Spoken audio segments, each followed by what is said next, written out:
সবার প্রথমে আপনাদের সবাইকে এখন এই ভিডিওটিতে একটি লাইক করে দিতে হবে এবং নিচে থাকা লাল কালারের সাবস্ক্রাইব বাটন থেকে সবাইকে সাবস্ক্রাইব করে সাদা করতে হবে এবং পাশে থাকা বেল আইকন থেকে অল সিলেক্ট করে দিতে হবে।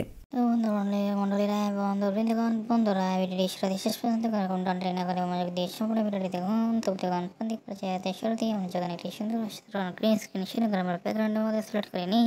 নেওয়ার পরে ওদিকে আমরা প্লাস যে আইকনটি দেখা যাচ্ছে সেখানে সুন্দর করে ক্লিক করি এবং গ্যালারির মধ্যে হতে আমাদের মনে পছন্দসই যখন একটি চমৎকার ছবিকে সিলেক্ট করি সেটিকে গ্রিন ব্যাকগ্রাউন্ডে যখন এক পাশে বসেই বসানো হয়ে গেলে সেই ছবিকে আমরা আরও দুর্দান্ত এবং চমৎকার করে তোলার উদ্দেশ্য নিয়ে আমরা বিভিন্ন রকম ফাংশন রয়েছে, বিভিন্ন রকম টুলস রয়েছে, সেগুলোর মধ্যে যেগুলো খুবই প্রয়োজনীয় এবং ছবিটিকে সুন্দর এবং চমৎকার করে গড়ে তোলার জন্য খুবই কার্যকরী। সেগুলোকে আমরা সঠিক পদ্ধতিতে সুন্দর করে ব্যবহার করার মাধ্যমে ছবিটিকে আমরা কাস্টমাইজ এবং অ্যাডজাস্টমেন্ট করার মাধ্যমে সুন্দর গঠন দেওয়ার চেষ্টা করি। সেটি হয়ে গেলে প্রথম ছবি অন্য প্রাতে এরকম অন্য একটি ছবি বসিয়ে সেই ছবিটিকে ভালোভাবে কাস্টমাইজ এবং অ্যাডজাস্টমেন্টগুলো সঠিকভাবে করার পর গ্যালারিতে ছবিগুলোকে সেভ করি। তাহলে আমাদের সাধারণ গ্রিন স্ক্রিন এডিটিং